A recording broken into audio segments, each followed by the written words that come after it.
कि मैंने कभी भी पक्षपात नहीं किया और न करूंगा। इसके बाद भी यदि इस तरह के शब्द सुने जाएं तो मन को पीड़ा होना स्वाभाविक है। नहीं बोल रहे हैं इस संविधान के रखवाले के मने के हृदय के भाव है। आपने पहुंचाया ऐसे शब्द सुनने के लिए तो मैं आसन पे नहीं आया हूं, अध्यक्ष नहीं बना हूं। चुनाव पर हम लोग आजीवन बैन लगना चाहिए। उसको बुला लो। फूल सिंह जी, आज भारतीय संविधान रोए।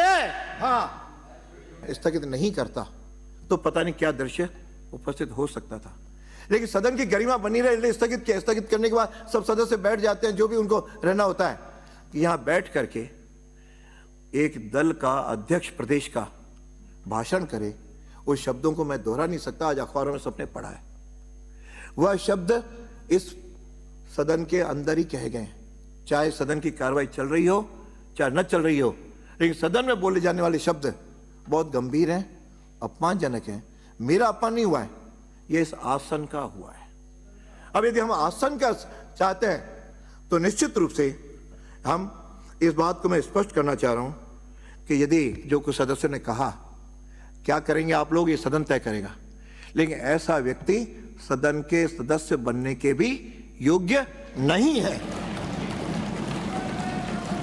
अब उसके लिए क्या किया जाए, क्या नियम है, ये सदन को तय करना है। सत्ता पक्ष प्रस्ताव कोई लाता है या विपक्ष लाता है और सदन उसमें क्या अपना व्यू करता है, मैं उसमें कहीं भाग नहीं लेता।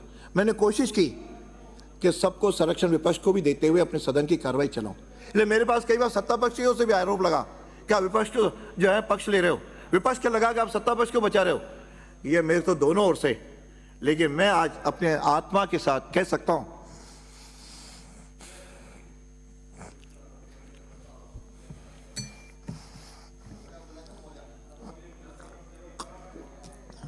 कि मैंने कभी भी पक्षपात नहीं किया और न करूंगा। इसके बाद भी यदि इस तरह के शब्द सुने जाएं तो मन को पीड़ा होना स्वाभाविक है।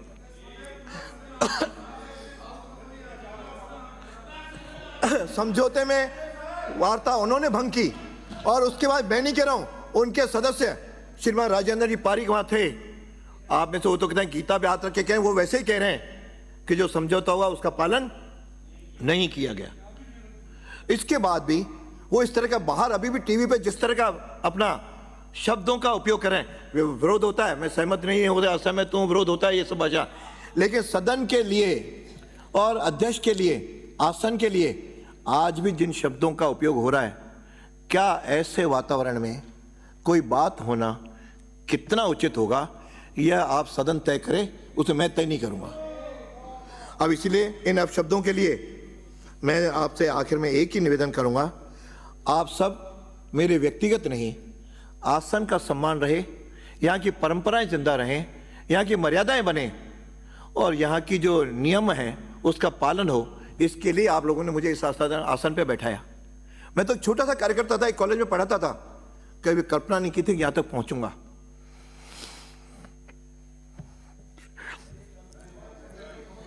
लेकिन मुझे आपने पहुंचाया ऐसे शब्द सुनने के लिए तो मैं आसन पे नहीं आया हूं, अध्यक्ष नहीं बना हूं। इसलिए अब आप लोगों पे छोड़ता हूं कि यह इस पे क्या किया जाए, कैसे किया जाए, कौन करे, लेकिन इस पे कठोरतम विचार करके, ठीक है विरोध होते हैं, अल्टीमेटली बातचीत भी होती है, लेकिन बातचीत का भी आधार क्या हो, किस बातों पे हो, तो यह सब कैसे समाधान हो, इस तरह का आप लोगों को विचार करने की आवश्यकता है। मुझे इतना ही आपसे निवेदन करना है कि सदन के आसन की मर्यादा रखने के लिए, सदन की मर्यादा रखने के लिए हम सब कृत संकल्प हैं और आप सब लोग भी उसके प्रति कटिबद्ध रहें। इतनी बात कहते हुए अपनी बात पता करता हूं, पूरी करता हूं। अब चूंकि बहस होनी है, कान के आंसू है, आजीवन बैन लगना चाहिए। तोड़ासरी जी के चुनाव पर हम आजीवन बैन लगना चाहिए। उसको बुला लो। फूल सिंह जी, आज भारतीय संविधान रोए।